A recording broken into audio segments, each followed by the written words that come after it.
Philippians together. Philippians chapter 3, if you will, and we'll start reading in verse 12. Philippians chapter 3, and we will start reading in verse 12 together. And look at what it said.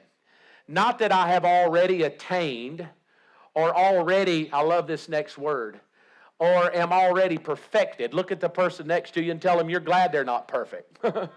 Nobody in this room is perfect. Let me say this about Believers Church. I don't care where you came from. I don't care how you were brought up. I don't care if you were strung out on drugs or you were a hardcore Baptist or Methodist or Catholic or Pentecostal. I don't care if you've never walked in the door of church. Welcome to a group of people where nobody's perfect. All right? So that's what I want you to know. We're going to start the journey off knowing that not everybody on the bus riding with us is going to be perfect. Some people are going to stink. Some people are going to be irritable. Some people may have bad breath. Some people may get on your nerves. But you have to tell yourself, that's okay. If you want everybody to be like you, if you want everybody to be white and cute with good teeth, you're at the wrong church. You want everybody to be black and singing good, you're at the wrong church. At this church, you're just going to have to get a hodgepodge of all kind of God's people from all different races and upbringings.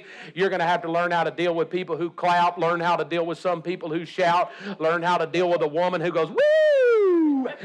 Woo! First time I heard her, I thought an ambulance was coming. I was like, where? Somebody done called the ambulance, and Sherry was over in the corner. Woo! Woo! I was like, Lord, help us all. 911 at this church.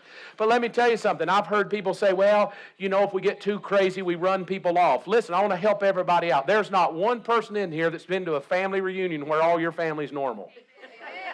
All right? You got a weird uncle, you got a crazy cousin, you got somebody that's real strange, you got a woman who always brings Jell-O with cat food like Christmas vacation, I don't know. But there's nobody here, and this is what I want you to grab hold of. Nobody in this church is perfect. I'm not even perfect. I'm not trying to come pull off a perfect sermon so you go, wow, wasn't that perfect? We're all normal. I mean, everybody in the room has our pluses and minuses. And here's where you got to give each other grace. We all may struggle, but we all don't struggle with the same things. I don't struggle with drinking. I'm not a cusser. I didn't grow up cussing. If I hit my thumb, I don't think, man, I really wish I could cuss. That's the greatest calling on my life is to say the F word right now. My thumb hurts.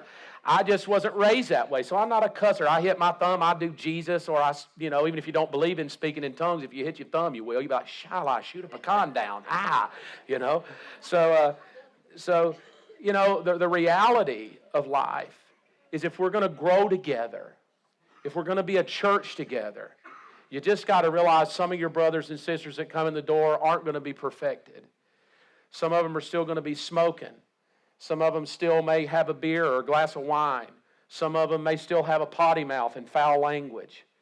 Some of them may have not been raised to know what church is supposed to be. They don't know how to act in church. They've never been raised in church. They don't know how to sing off of a screen. Maybe they've come from a church to where you read off of a lectern or out of a hymnal. That's okay.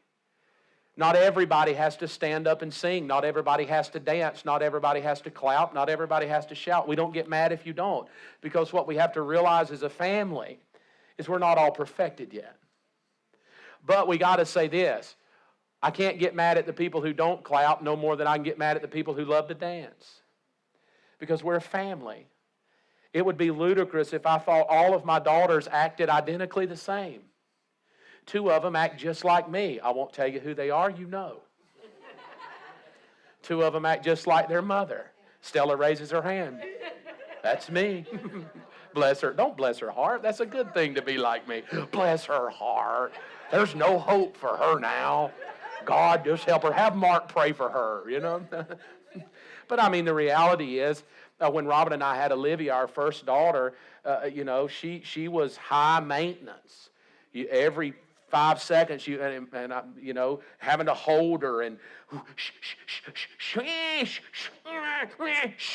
and then finally, after about 4 hours of going she would finally get quiet, and we'd be like, wow, she's quiet. And then as soon as now it's like that little baby doll. Every time we went parallel, her eyes would open and she would start crying. So, baby number 2 comes along, and we're just real tense, like, oh, God, we're going to be up all night going shh, shh, shh, shh, shh, shh. And Sophia comes along, totally different child. Totally different. And then Lucy comes along, and we don't even know we have her. She's just so quiet. I think she's got 2 spankings all of her life. I think the reason we don't spank Lucy is we wore all our spankings out on Olivia. Olivia's like, you never spank her. I'm like, we know, we wore you out. We learned a lot. Sorry. But the reality is I don't expect all my daughters to graduate in the same college or major in the same thing. I don't expect Sophia to lead worship like Olivia, or I don't expect Olivia to play tennis like Sophia, or I let them be who they are. I let them grow up, and I bring direction. I want to say this to you as a church this morning. You're going to have to let people grow up. You're going to have to let people grow through the process. You're going to have to let people be immature, and you're going to have to let some be mature. Some of you have been saved for 15, 20 years. It's time to grow up. But it's time to know that not everybody in the church is going to be on the same level together. Not everybody's going to be at the same place emotionally. Not everybody's going to be at the same place maritally. Not everybody's going to be at the same place religiously. Not everybody's going to be at the same place with the Holy Spirit. Not everybody's going to be free to dance. Not everybody's going to be comfortable singing words off of a screen. And what we tell ourselves is, that's okay. That's okay. It literally is okay. And if we do that, look, not that I've already attained it or I'm already perfected, but I love what he says. Hey, look, we're not here to tolerate, we're here to grow up. We're here to grow up. So my prayer as a church together is that we're going to grow up together. Some of you in here who have young children right now, my prayer is you're going to be here so long, you're going to see your kids get married here. You're going to see God use them in ministry here, like Sarah on our praise team today, who grew up in this church. And now God is using her and using her gifts to lead worship. What a great thing. What a beautiful testimony to grow up in a church and as a little kid and then all of a sudden to be used by God. Do you know what that takes? That takes a willingness to say, Sarah, I'm not going to pick on you, but I would guarantee, have you met some imperfect people in this church? Yes. Yeah, she's like, you're one of them. But is it not true? You grew up here. Sarah grew up in this church. And I'm sure she has stories of people that have irritated her. But the beauty of church is she's still here today. Yes. She's still here today. Now that's how we're going to move together in 2013. We're going to move together with a lot of grace for each other. We're going to move together with a smiles on our face. And we're going to move together not trying to get everybody I like on the bus, but going, I'm going to open my heart to meet some new people. I'm going to open my heart to give grace to some folks.